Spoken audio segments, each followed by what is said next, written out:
clapping. I'm talking about you. This is my convention. What is happening to it? Defending against the modern-day downgrade as we head downhill at breakneck speed. Speaking truth, exposing the lies.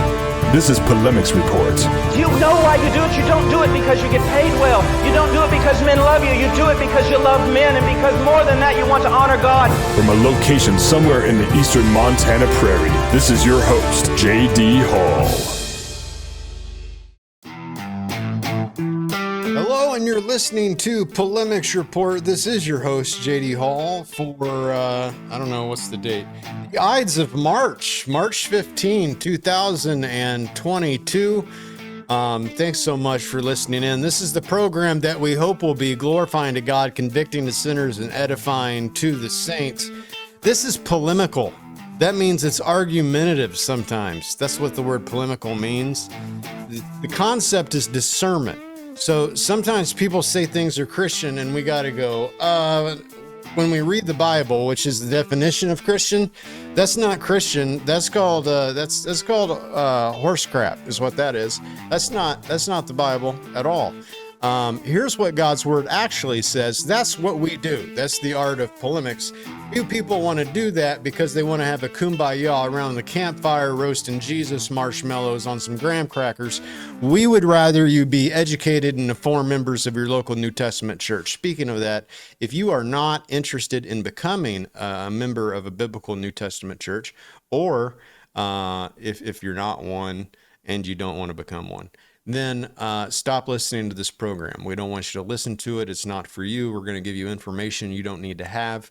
We're giving this information to help the church, not to hurt the church. So if you're like, I just want one more reason to hate Christians, then go listen to some atheist podcast. I don't know what to tell you.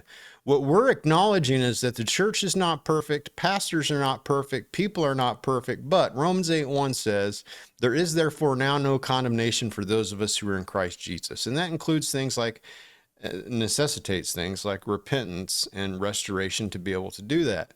That being said, let me give you the good news of the gospel first before we talk about anything else in the program, because this program is brought to you by our patron supporters, people who pay $5.95 a month at least to get all of the program and then other stuff sometimes that we have to give out. There are different levels of patronage depending upon how much you love us and believe in what it is that we are doing. Nobody else is really doing what we're doing. So we've kind of cornered that market. How much do you want to support us? $34.95 a month, $19.95 a month, join the Bulldogmatic Bible Study, $49.95 a month, get a book in the mail, etc. You know how Patreon works, or maybe you don't. Check it out online. Google Pulpit and Pen Patreon, but for $5.95 a month, instead of listening on the RSS feed like Spotify or iTunes or Podbean or one of those things, you can get it directly in the Patreon app on your device or on your computer and listen to everything that we have to say.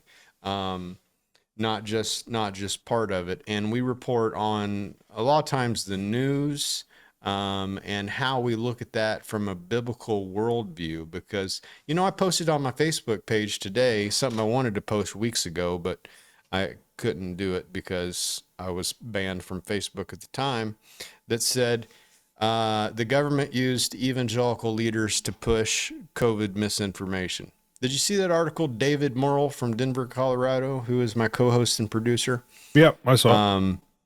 It was a great article, and it pointed out who's Russell Moore's BFF, that guy. Francis Collins. Francis Collins, which we've talked about on this program before. I thought it was a great article.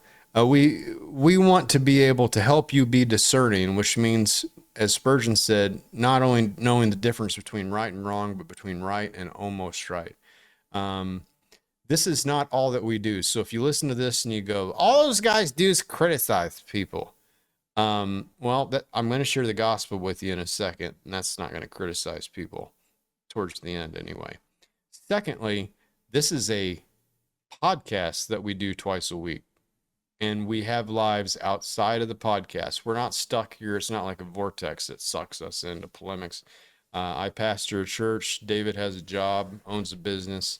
and is in the services. So, and I have 5 children, and am constantly complaining about the messes that they make in my house. So I have hobbies too.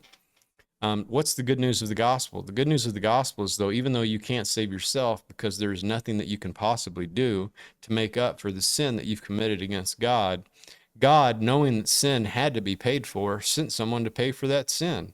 His name is Jesus Christ. He happens to be the second person of the Holy Trinity, God himself. He took on flesh by being born an embryo, or rather conceived as an embryo, born a baby from a virgin, lived a perfect life we should have. Then he died a death that we deserve. And then according to the scriptures, he was buried or crucified. He was buried. And according to the scriptures, he rose again from the dead. That's all the good news of the gospel of Jesus Christ. If you believe that, repent of your sins and be baptized in the name of the Father, Son, and Holy Ghost. Now, before we get to our next topic, or our first topic, David Morrill, let me ask you the question, because I have a bad memory. Did we talk about that insanely idiotic tweet yet from Andy Stanley about Christianity does not hinge and fall upon the veracity or truthfulness of the 66 ancient documents, but upon Christ? Yeah, well, we didn't talk about it, but I had it in an intelligence briefing video last week.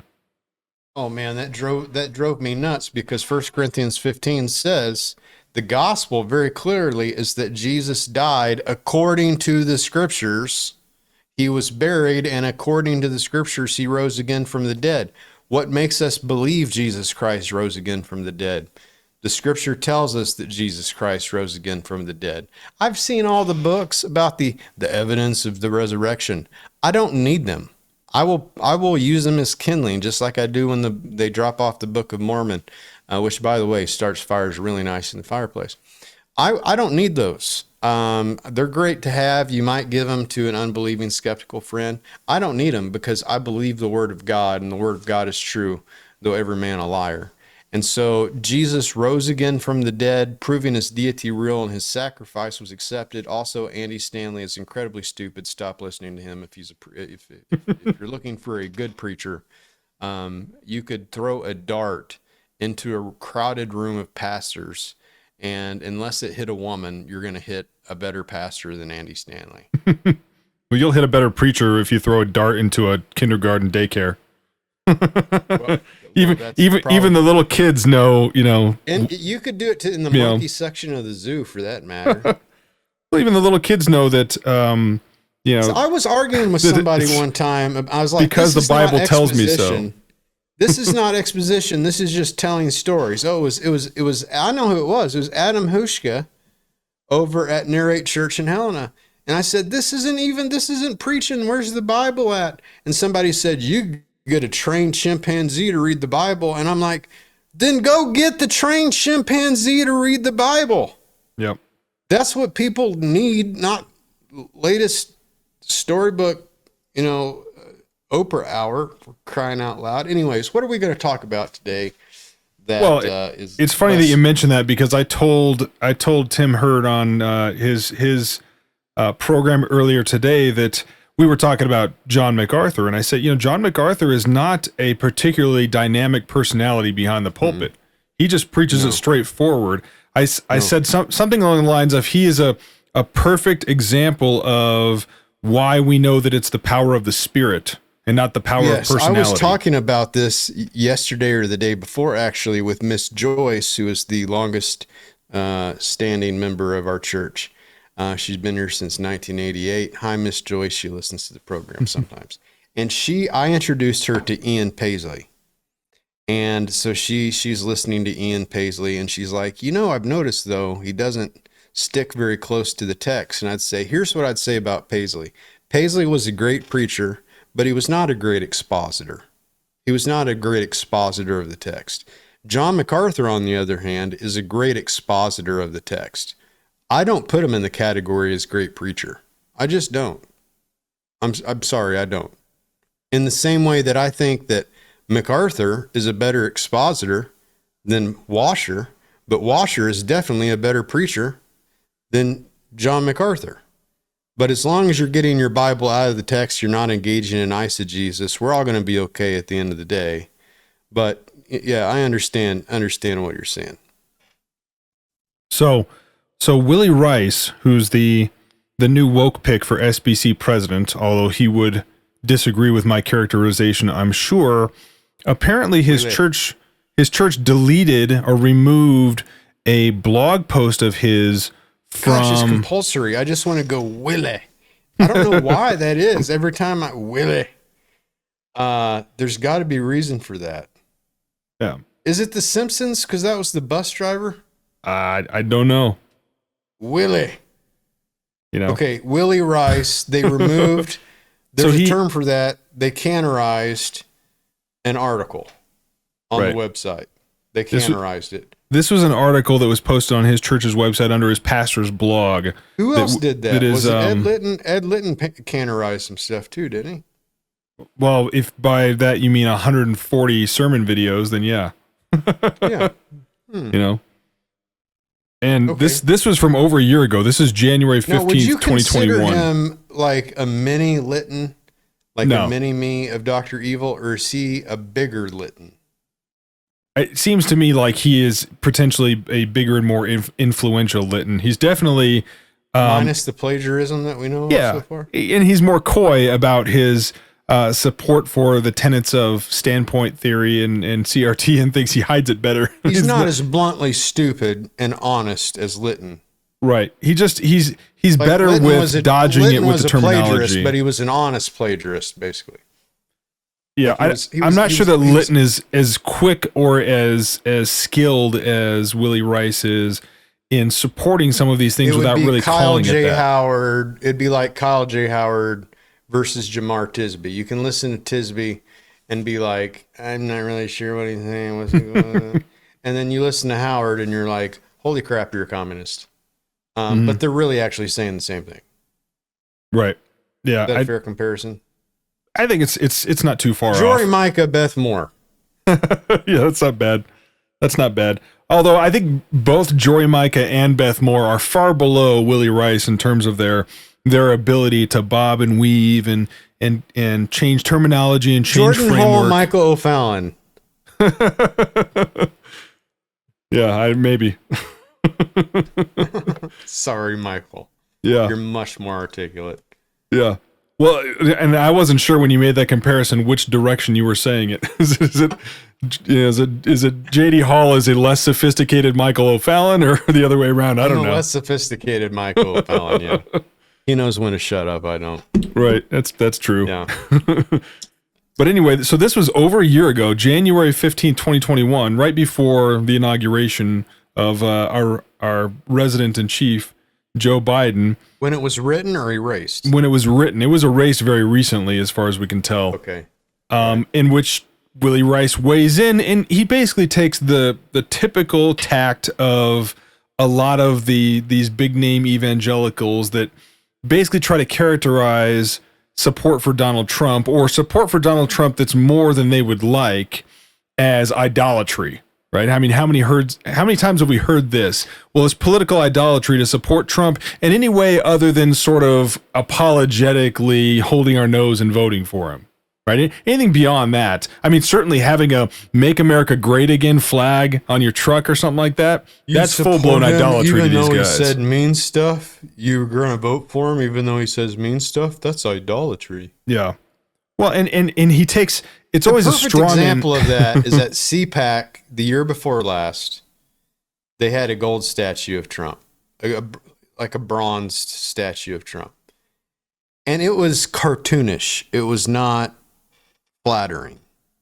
Okay, and it might have even been like a blow up doll or something. I don't know, but people were taking pictures with it. Ha ha ha ha ha, and these same types of people were like, look, they have a golden image of Trump that they're bowing down and worshiping. And I'm like, you're almost right, except for the bowing down. And yeah, that's it.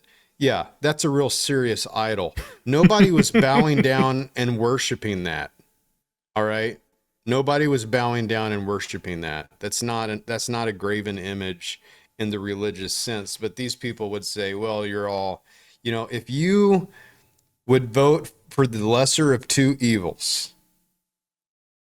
And honestly, David, I think that they'd say if you wouldn't vote for the greater of two evils, it seems to be you're an idolater. I mean, these are people who are fine. They're fine with you voting for Biden. They understand where you're coming from. It's a heart-wrenching decision. You got to hold your nose and vote, but do what's best. Follow the spirit, blah, blah, blah. But if you vote for Trump, well, now there's just something wrong with you ethically and morally. Right. Willie Rice's argument in this article, this now deleted or removed blog, is a straw man. It's a straw man for almost every evangelical Christian that I know that would have supported Donald Trump. He creates a straw man of, well, you think he can do no wrong, and you idolize, like we're talking about, you idolize him. And do you listen to Shapiro's program at all? To Ben Shapiro? Sure. Yeah. So then you know how good Trump, bad Trump works. Right. Right. So good Trump, you go good Trump. And bad Trump, you go bad Trump. Right. Mm-hmm. So like he did the bump stock ban, and I was like, bad Trump. All right. And I do the same thing with Governor Gianforte, a Republican. I prayed with the man on the phone. Good Greg, bad Greg. So it's a straw man. You think he can do no wrong. No, we think he can do a lot of things wrong. He said a lot of stupid things. The thing that he said about John McCain being a coward, I like people that are not captured. That was crap. That was outrageously unpatriotic, almost disqualifying, horrible garbage. But John Kerry a few years ago threw his Purple Hearts over the fence of the White House. So, we have traitors on both sides, okay? Or those who have done traitorous things. So don't talk to me about this kind of garbage. It's a little bit infuriating that to imply that I am morally inferior because I'm voting for someone with a morally superior platform. It's treating, and this is what these big evangelical pastors do. They treat their congregations, their members, the readers of their blogs as infants. They treat them as stupid. They act like there's no possible way that you can start off with correct biblical theology and reach a political. How long have you been doing this show with me? Over a year now. It's been a while. And you've been on the road with me and heard me speak half a dozen times, right? Right. How many times have you heard me say that Donald Trump is a Christian? I haven't heard you say that. I've never said that. As a matter of fact, I was at the Pachyderm at Cascade County when I pointed out Trump is obviously not by anyone's standards a Christian. If you haven't asked for forgiveness, you're not a Christian. And I had two gentlemen get up and walk out and say, I've had enough of this. And they got mad. And I was like, get the crap out. I don't care. I don't live here. And I've always been on the record of saying this man is not a Christian, but his platform is upholding a biblical worldview, more or less. There are some exceptions, I think, compared to the Democratic Party platform, which is a point-by-point refutation of the Ten Commandments. Right. It shouldn't be, and this is what they want Christians to do. They want Christians to think that there's no possible way to start off with true biblical theology, true biblical beliefs, and a true biblical worldview, and extrapolate not necessarily a perfect political ideology or candidate, but make a choice between one choice and the other. Somehow this is an impossible thing to do, and certainly with Donald Trump, because we don't like his personality and his mean tweets. You're and saying this and that they want us to be indecisive, right? They want to equivocate. Basically say that, hey, there's no way to apply God's law and what Scripture teaches to this situation. Trump doesn't believe in illegal immigration. Yeah, it's all kind of the same thing. Yeah, they're both not very pro-life. You can't be pro-life and not pro-welfare. Right. Yeah, and they'll apply it to just about any issue. And in Willie Rice's article that he deleted, I had my secretary send me some emails when I was going to leave. They heard this in the Bulldogmatic Bible study, but not the podcast yet. I was on the way to Planned Parenthood, and in Billings, and gutted an antelope on the side of the road. so that I could stick my money, I had a wad of cash in there so that I could throw them blood money, the workers that are working on Planned Parenthood. I got a weird personality. And I had this isn't going to do full size images. Maybe if I do it sideways. I want you to see if you can. I had Cheyenne, my secretary, send me some images of aborted babies. There's one. You can see that. There's another one. Or it might be the same one. There's a bunch of aborted baby parts. Horrifying. I think that's either twins or twins in afterbirth. I'm not sure which. But that baby's what? Got to be 7 months old, right? Yeah. Here's another one. So I'm like, Cheyenne, can you send me some dead baby pics? She's like, yeah. She's a great girl. Because I'm going to say, this is the blood money that you're working for right here. Compare that to kids in cages, quote unquote, which still exists at the southern border, by the way. A year into President Biden's, quote unquote, President Biden's presidency, enjoying juice boxes and crackers while their criminal parents are being vetted. Compare that and equivocate that. You know what I'd like to do? I mean, first of all, I've already talked to a senator about this, and I said I'll be happy to write the bill, but I want a dignity and burial bill in Montana, so that the babies that we abort, Planned Parenthood has to pay to bury them with dignity. Have somebody donate some land, put them in a baby casket, and bury them so they're not just put in the trash. That'll send an important message. If that doesn't pass, what I would suggest is going through the trash at Planned Parenthood, taking aborted babies and throwing them against the windshields of cars as they drive by. Now that's kind of the opposite as death with dignity or burial with dignity. But clean a dead baby off your windshield just once and then tell me that you're pro-choice. Take a look at this. Look at it. Or how about you put that precious little baby in your arms and you walk through a parade with it and say, look at this. I found this in the dumpster outside of Planned Parenthood. Equivocate that. You know what I said on Twitter today? Something along the lines of, you know what would be come in real handy right now is if the Ethics and Religious Liberty Commission existed to give a damn about religious liberty in the United States and Canada instead of animal welfare and melanin counts. And thankfully, I only had one woman upset that I used the word damn. But it's like, you're upset that I'm using the word damn, which is a perfectly biblical word. And that's not part of the third commandment, by the way. The word damn it is not in the third commandment. But it whatever. Complain about that late. I don't give a crap if you complain about it. Look at the dead baby. There's dead babies and you're worried about nonsense garbage. You're worried about global warming? Here's dead humans killed down there on the corner in that building. We got a bunch of Americans that want to storm Area 51. Storm the abortion clinic. If you're going to storm something, now that's a call to violence. That's what take it however you want. Dead. Yeah, I'd also like to storm Dachau and Auschwitz. But I'm willing to follow as peaceful measures as possible to be able to accomplish these ends.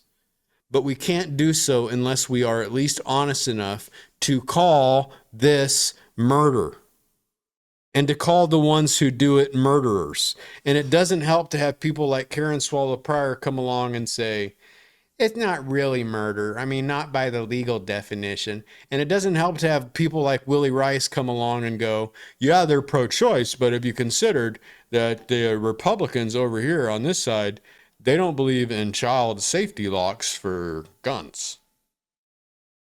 Right? Because that's the basic gist, equivocation. Yep. And Protestia Twitter account tweeted out something that's relevant here. I'm going to put it up on the screen. It says, what would you say to people who are emphatic about abortion being sin and feel strongly about using that language? When the Pharisees bring the woman caught in adultery before Jesus in, he never called her an adulteress. He said she's in sin, but he doesn't say, you adulterer. I believe abortion is murder, but that doesn't necessitate me calling someone a murderer. Jesus doesn't call us by the name of our sin, and that's the important difference here. Who do you think said that? Karen Swallow Prior. That's the prevailing vote.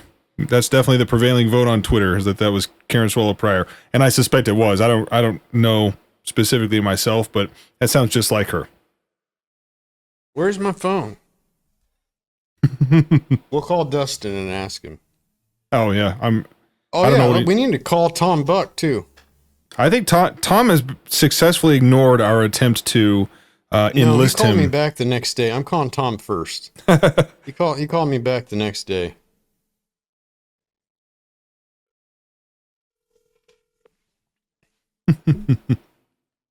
And by the way, for the record, he is in the Eastern time zone.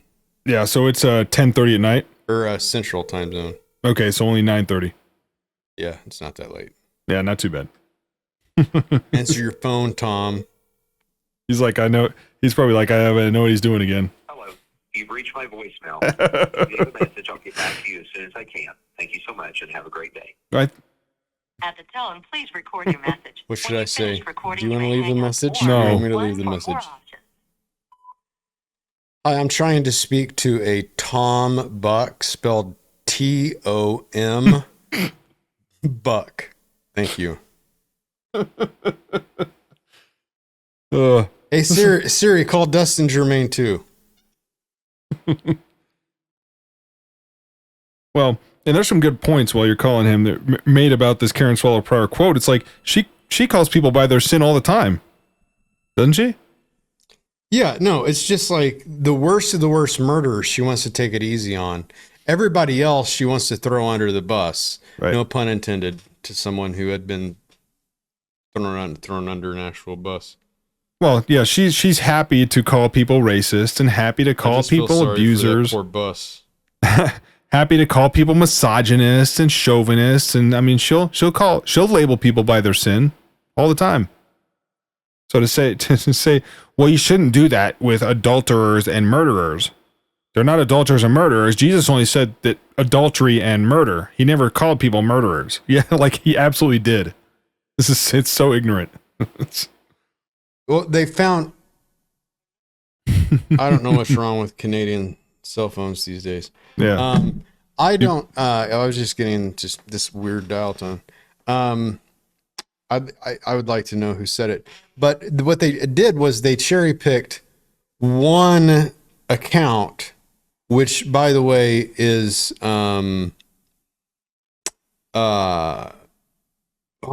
was that from? Was that was that the stoning account, or was that the Samaritan woman at the well account? Because those are two different accounts. Yeah, This is the stoning account when the Pharisees bring the woman caught in adultery. Okay, so that's, first of all, that's not actually probably in the Bible. Sorry, KJV only friends. That this whole thing is probably, this is not in the older manuscripts. I hate to inform you of that. If you're King James only, just consider an eccentricity. But look, open your ESV, your NASB, you'll see an asterisk, and you'll see it say the older and the better manuscripts don't include this portion. But even if that belongs there, then they cherry picked one encounter of Jesus with a sinner. And we're like, well, he pointed out their sin, but he didn't call him a sinner. Shut up. By the way, do you really think so little of people that they can't put two and two together? Well, they said I murdered my baby, but surely they don't think I'm a murderer. I mean, really? Like, give me a break. You know, I was supposed to host a debate or debate. I was supposed to debate. I'm not sure exactly. 2 state senators, and I gotta sneeze. Sorry. That's the COVID sneeze. Two state senators and some Democrats on gun rights, and how I got involved in this, I don't know. But they just picked me out of the blue, and they're like, "Do this." And then I got a call, and the guy was like, "I found out that you were a little bit polarizing," and I'm like, "You didn't know that before? Like, Google, man. You read the news." Yeah, I'm polarizing. But I was talking to somebody else about this incident today, and he said something about Planned Parenthood Helena, or excuse me, Right to Life Helena, and I said, "Forget Right to Life Helena, forget them." And he's like, "What do you mean forget pro-life Helena?" Like he didn't get it. Well, what had happened was the doctor from Planned Parenthood Helena went down in a plane crash in Billings and died. And I did a news article that said, "Planned Parenthood doctor no longer pro-choice." You get the headline. And because he's, you know, he has now seen the light. Well, I think the fire in hell doesn't give out light. What verse is that? But he's seen the error of his ways for sure. And I got a call from the director of Pro-Life, Helena, who was like, I really liked that article, but that headline, that was like an unnecessary joke, and he's mourning, and we're sending him flowers. And I'm going, hold on a second. You're sending flowers to the man who butchered children. I preach the gospel every single week and do my best to save children.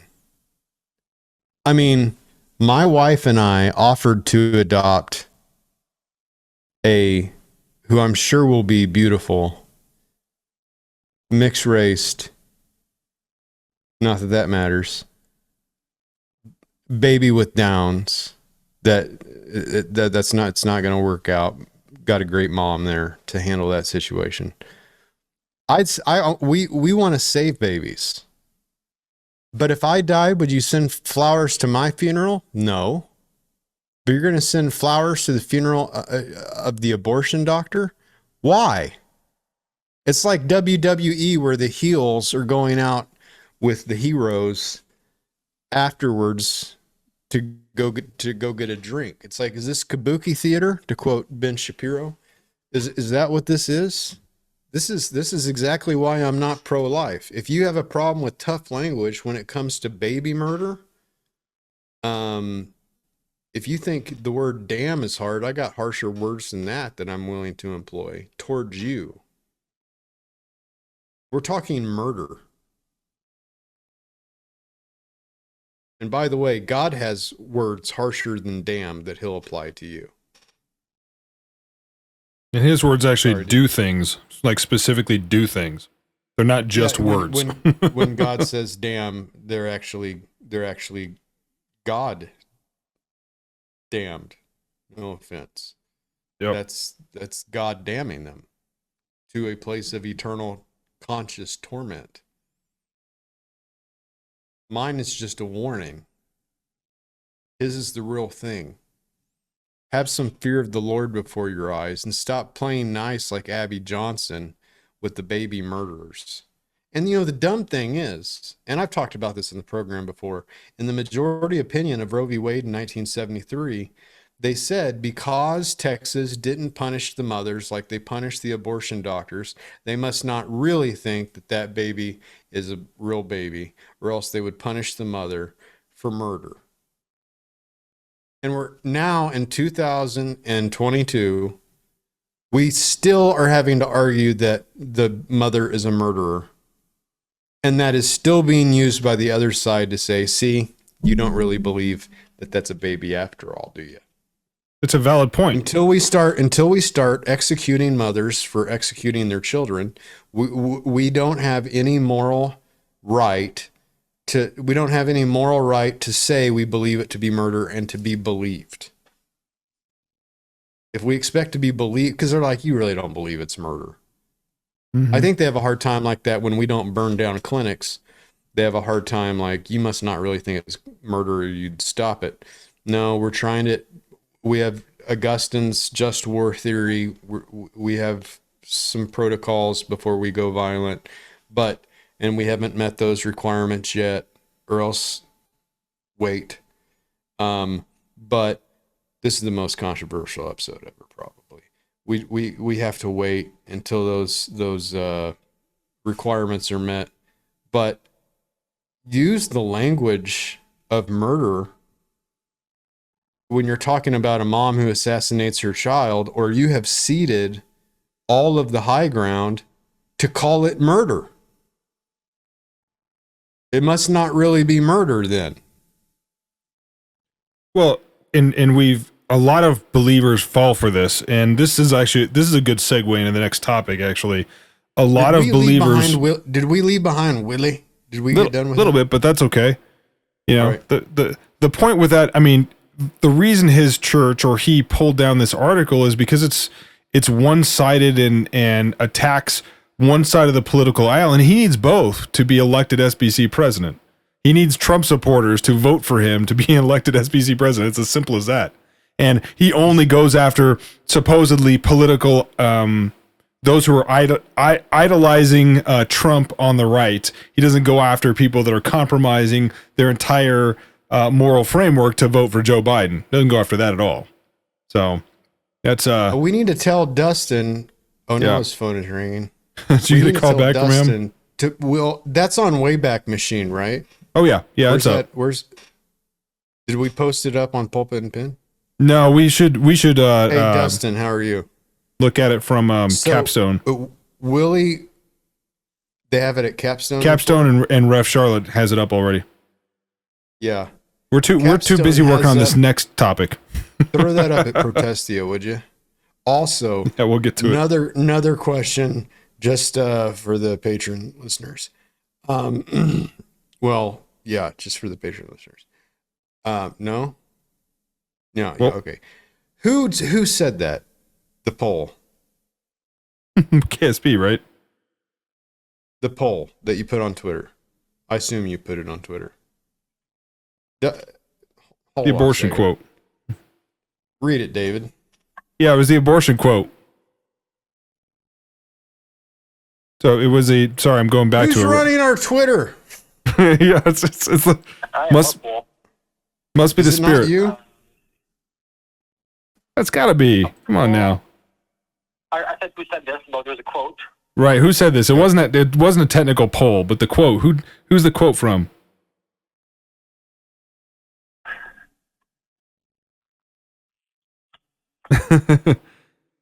When the Pharisees stalling? The Pharisees bring the woman. Yeah. Quote. Or did somebody else tweet that? Who said this? Yeah. Who tweeted it? Oh, I see that. Who said this? Okay, who said it? KPS. KSP. The Pharisees? KSP. Yeah, KSP, yeah. Yeah, all right. Let's make it sure. Nailed it. All right. Thanks, Dustin. Hey, throw up that canonized article, would you? What was that? Thanks, man. Bye. You said, what was that? And you hung. No, it's fine. He'll figure it out. Oops. KSP. Well, and so here's my point in going into the next, our next topic. Christians seem perpetually incapable of understanding that somebody can, in a given situation, potentially be both a victim and a sinner. They can commit sin and also be victimized in the same situation. We have this very binary way of looking at this where we say, hey, oh, this person is potentially a survivor or a victim or something. Is this part of the abortion thing still? It can be. Yeah, absolutely. This is part of the abortion thing in terms of we would say, hey, a mother who was maybe convinced by circumstance or by the man or by her family or a doctor or whatever to get an abortion. I think we have to be careful with that. Like, I mean, we are often the victims of our own behavior. Right. But we're also the perpetrators, which makes it a wash. So, like, you know, when you hear people say there's no such thing as a victimless crime, like prostitution, there is a victim in prostitution. It's the prostitute. But they asked for it.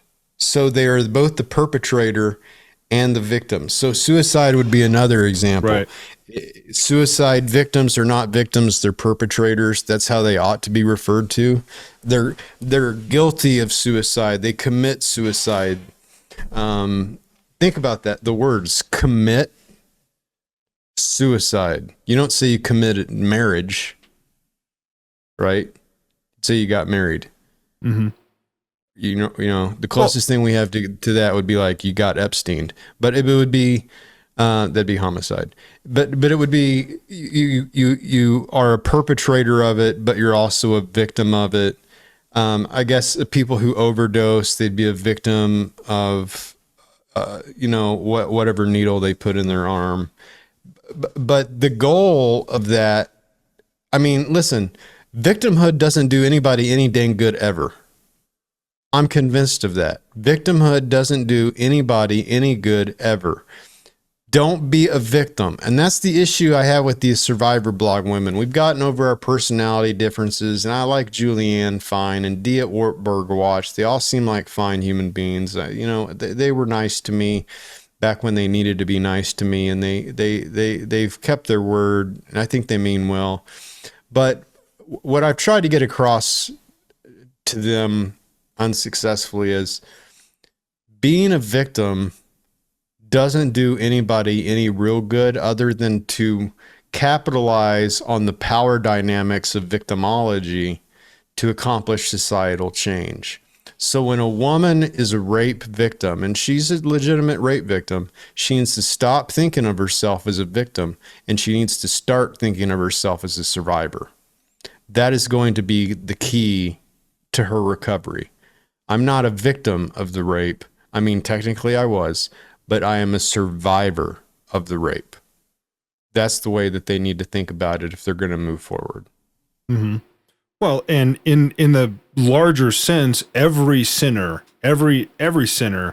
is, the Bible characterizes both as a perpetrator and as a victim of their own sinful nature, right? We are both the person who robbed and the person who was beaten and robbed on the side of the road. Right. You know, and in terms of abortion, it's okay to say that I think it's okay to understand that a woman who gets an abortion can simultaneously be sinned against by the abortion industry or her boyfriend, husband, whatever, and also be a perpetrator of the sin itself. With this, and then we can move on to the Patreon portion. But I have a problem with this. Well, we got to talk about Julia Roy's, I guess. But yeah. I got a problem with this, and that is, I do not believe that women who have abortions don't know that they have babies. There might be 2-3% in there. It's a very small number. Women are knowing full well that they're killing their child. And if you go to an abortion clinic, you'll see them give their belly the middle finger. You'll see, I'm glad the video cuts me off right there. You'll see them, F you, baby. I'm going to go kill this monster, all this stuff. And then you see, here's where the victimhood takes into account. You see the victimhood when they're drug in to the clinic crying by their boyfriends and by the death escorts. And you know that they're not there willingly. And it doesn't matter how many times we captured that on video, the cops don't do a single freaking thing about it. Mm-hmm. Cops don't do anything about it. They're victims. But most women are not victims, and they know very well what they're doing, even from the youngest of ages. You don't need an ultrasound to know that's a living human being, and you are killing that thing. And we know that because we know intuitively, I'm having a baby. I mean, that's the first thing, you miss your period. I'm having a baby, you're less than a month into your pregnancy. But I'm not willing to let people off the hook that might be lying to, a 14 or 15-year-old that winds up pregnant. She may be susceptible to lies that push her that direction. True. Yeah, they're probably lying and saying there are no long-term health consequences of this. Yeah. It's not a baby yet. I mean, you're not gonna need psychological help to overcome this. They're being lied to, and in that way, in that sense they're being victimized. Yeah.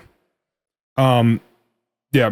So I put up an article, I guess a couple days ago now, or maybe it was yesterday morning. I'm not sure. Basically, in response to Julie Roy's latest attack against John MacArthur, we talked about on the podcast actually about the attack, and then I wrote a more comprehensive response to it. Basically, primarily my goal was to unscramble the timeline, because Julie Roy's in her article mixes up the timeline, mixes up the events in a way. How many patron questions do we have? 7 or 8. Holy smokes! Oh yeah, yep. They did not disappoint this time. This is going to be a long program. Okay. Yeah. Well, we don't have to spend too much time on this because a lot of this information is at protesia.com. Okay. No, that's fine. I was going to say we might offer the entire program to everybody, but forget you freeloaders. We're sticking with the patrons this time. Yeah. So go ahead and we'll hit the Julie Royce thing. So Julie Royce is a battle axe of a journalist, fake journalist, and she hates all men everywhere, menopausal, angry, and just really bad at doing her job as a journalist. Hates John MacArthur for some reason because she's famous for taking down James MacDonald, the Elephant Room, all of that, or the Elephant's Debt, all that.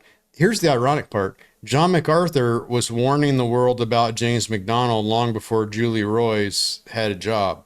So it's like she's not respecting her elders. And she hates men. She's a she-man woman hater, or she-man man hater. She likes certain kinds of men. If the men are servile and soft, careless, and svelte like a dolphin. Right. If they automatically assume that whatever they say is wrong and whatever a woman says is right, then I'm sure she's just fine with them. Yeah, the betas. She's a beta kind of gal. Yeah. Yeah. As long as she's wearing the pants. So anyways, fill us in here on Julie Royce. Yeah. So for those of you that haven't read her article or my article, she basically takes a 20-year-old case of a married couple. We talked about this on the podcast before, and dredges it back up to use it to attack John MacArthur because apparently there was video that somebody took at a private, I'm going to call it private because it was the communion part of the worship service where Grace Community Church turns off the camera, stops recording. Somebody had brought a camcorder into that service to record whatever John MacArthur was going to say.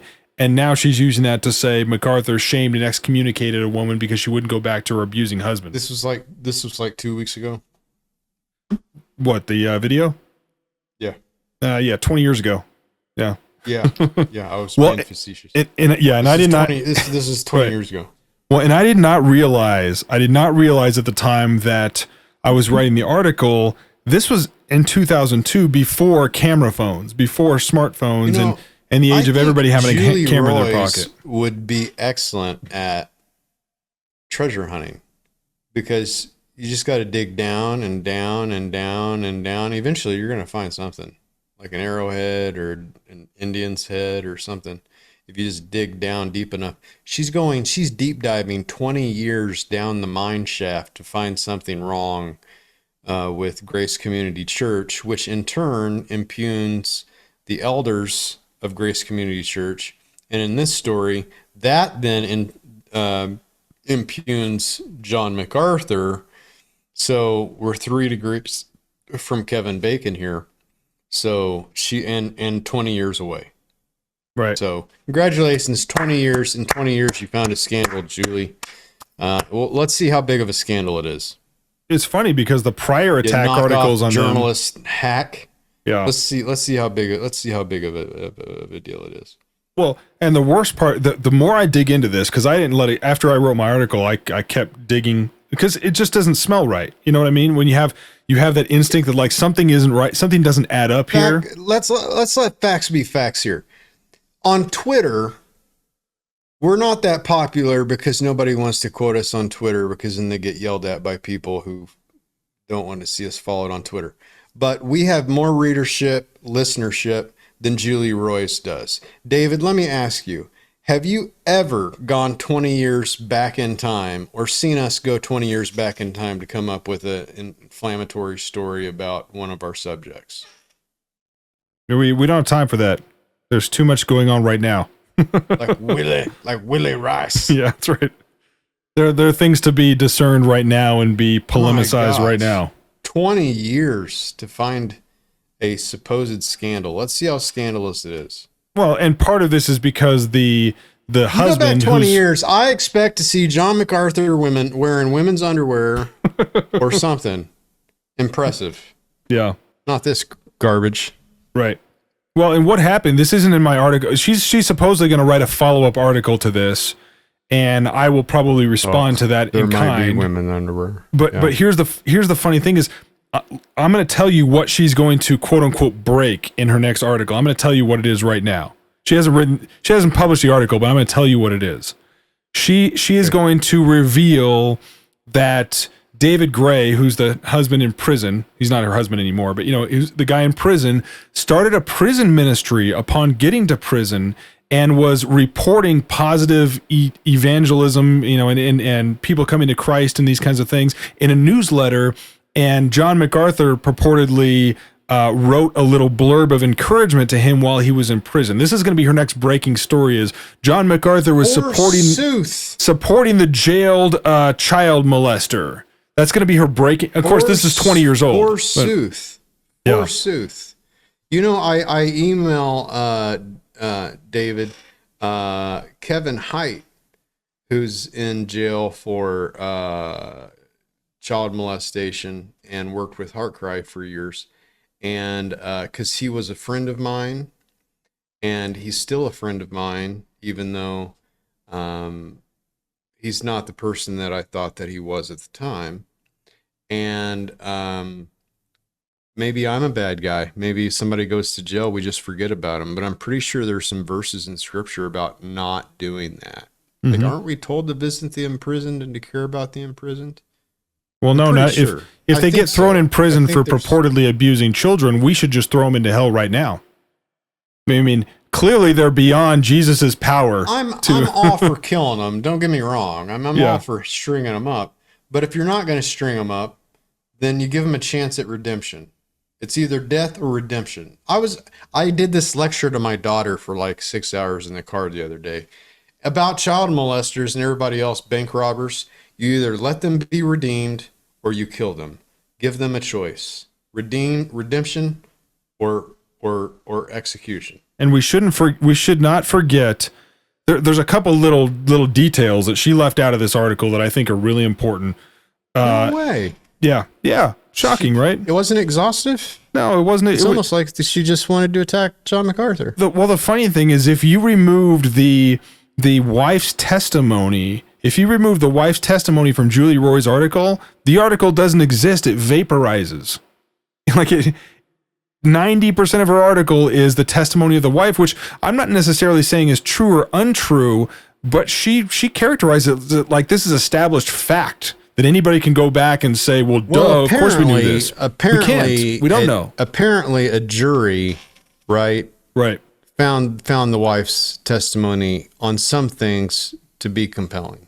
Right, and that's part of what I'm going to fill you in on here. If we're innocent until proven guilty, then right, we can assume that he's guilty. I think, right? Can't we? I mean, we can assume that. Yeah, because nobody ever has a conviction overturned, do they?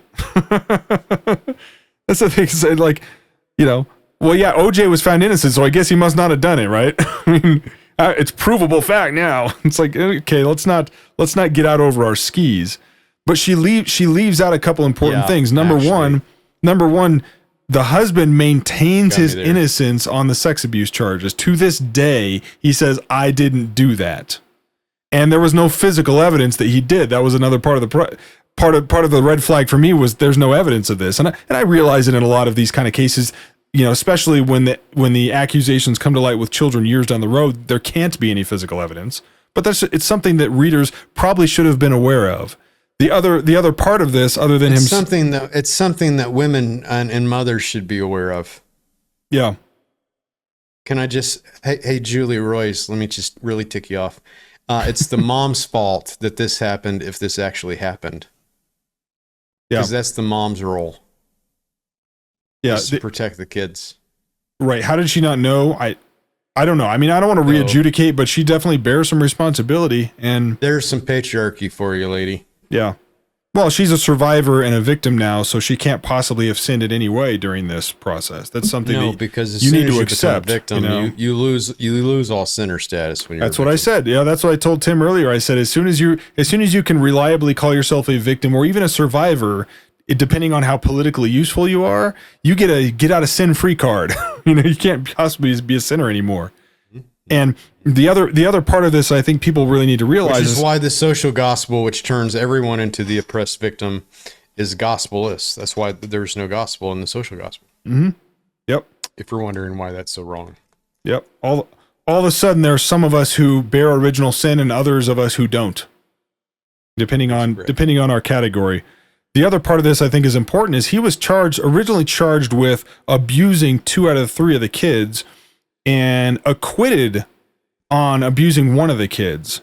So he was found guilty of abusing 1 out of 3 kids. He had been falsely accused, according to the court, at least once. According to the court, he had been falsely accused of abusing the youngest kid and convicted of abusing the middle child. And the older child there were no charges brought against him for sexually abusing the older child, although her testimony was, it looks like, primary to what led to his conviction because of the earlier corporal punishment type abuse. So, without digging too deeply into it, there are other parts of this narrative that are raising red flags for me.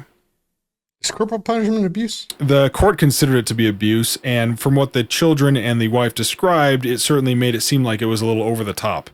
Again, I'm reading this document 20 years in the future. So it's okay. But there are red flags, and certainly the biggest part that should be taken away is there's not a narrative to take this. I think you can only beat your children with a feather in California. Yeah, it's possible. Well, and I don't want to defend what he did or didn't do. I have no idea. I mean, I have some idea from what I've read. I don't want to defend him. I could be defending a pedophile. I don't want to defend him. Yeah. I do want Julie Royce to go, I don't know, build a parapet for her husband to live on the roof, because she's got to be insufferable. He's got to be scared to death that he's going to, do something abusive, maybe, talk a little too loudly at some point, and he's going to find himself in an article next. She's going to let him out of the cage at the foot of the bed one of these days, and he's going to just make a break for it. Yeah. So, I'm going to keep following this because I still smell a rat. Can I put it that way? I still think that there's something totally suspicious about this. And with Julie Roy's track record, she's not credible at all. I mean, she's got Kyle J. Howard on a podcast. How credible can you be? MacArthur was trying to do Matthew 8, not MacArthur, the elders of the church, excluding MacArthur, because it's a big church. You got multiple elders. They're not all involved in all the situations there. Tried doing Matthew 18 reconciliation. It turned out to be an abuse situation. It was of the elder's opinion that the woman was not following Matthew 18, not attempting to reconcile. And that could still be true, by the way. There's been no evidence presented that isn't true. John MacArthur takes the words of his elders. Right. And then has some words to say for her in regard to this closed service, and to not embarrass her before the world, they turn the cameras off, like they always do as a church privately. And by the way, I want to 100% commend any mega church that does church discipline publicly. I've never even heard of such a thing. Congratulations to Grace Community Church. That's awesome. So the court, though, the civil magistrate, differed from JMac and the elders that gave him that information and said this guy is guilty. Much later. Many years later. Months later? It was what, a year and a half or so, maybe 2 years. Basically, the bigger allegations didn't come to light until mid 2003.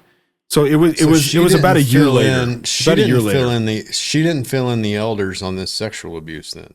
Right. It wasn't until the kids started going to counseling and therapy with a psychologist outside of the church that these allegations come to light. I know what you're thinking, because I'm kind of thinking the same thing, which is why I'm not letting this go. Yeah. I'm not alleging yet. I don't know. But what I do know is that somebody, she was told with a letter. She was told with a letter from the elders saying, because you are being unwilling to reconcile here, we are going to exercise this next step of church discipline at the service on this date. So she's told by the elders in a letter, this is when this is happening. And magically, somebody shows up to this service with a camcorder. She seems like a very contrite and sincere woman. So yeah. Let's talk worst case scenario. Worst case scenario is the elders biffed it. They were wrong 20 years ago. John MacArthur stood with his elders. The guy is a scumbag. It got handed to the courts. The courts figured out he's a scumbag, although only a partial scumbag, because he was exonerated on one count. He goes to jail, starts a ministry. Yep, we can verify that. That's verifiable. Instead of a drug dealing operation. Yep. And John MacArthur's like, well, at least this good's coming from it. Mm-hmm. And is that worst case scenario?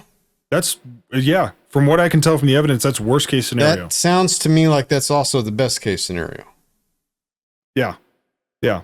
One of the other worst case scenarios, by the way, that nobody's really talked about yet is that he's innocent. Yeah. What if he's innocent? That's possible. I'm not saying one way or the other, but in a case where there's no physical evidence and the charges don't come out until a while later. When we do our news, I wake up, look at the Feedly, and Greg and Jerry are looking at the Feedly, our news team. They're looking through stuff, and it's like, has this been published yet by Fox? Has this been published yet by Gateway Pundit, Zero Hedge? Has this been published yet by Capstone Report? And if it's already out there, we don't really care to deal with it if they have the right take, that's important enough a story. I told Dustin to pick it up from Capstone because we don't want the Willie Rice thing to go away. And plus we really hate it when people canonize stuff. So, ordinarily, if it's old news, you and I don't touch it, right? Like at Mile High Evening News, if it's a week old, that might as well be a year old. Right? It's only news if it's new. Why would a journalist go after something 20 years old? You tell me. Yeah, because this subject matter is emotionally jarring in 2022. It's because it fits the narrative, it fits the abuse narrative, and there is a demand to take out John MacArthur, one of the last remaining stalwarts of the conservative resurgence, and Julie Roys works for the devil. Thank you for listening to Polemics Report non-patrons. Say a prayer for Julie Roys that she would come to Christ and also stop being a hag all the time. Thank you for listening. We will be back with you patrons and not the freeloaders to answer all of your questions. Join us for only $5.95 if you're hearing the music right now. Or if you get disconnected, $5.95 a month, Pulpit and Pen, on Patreon. God bless you guys. Talk to you later. Until then, Semper Reformanda.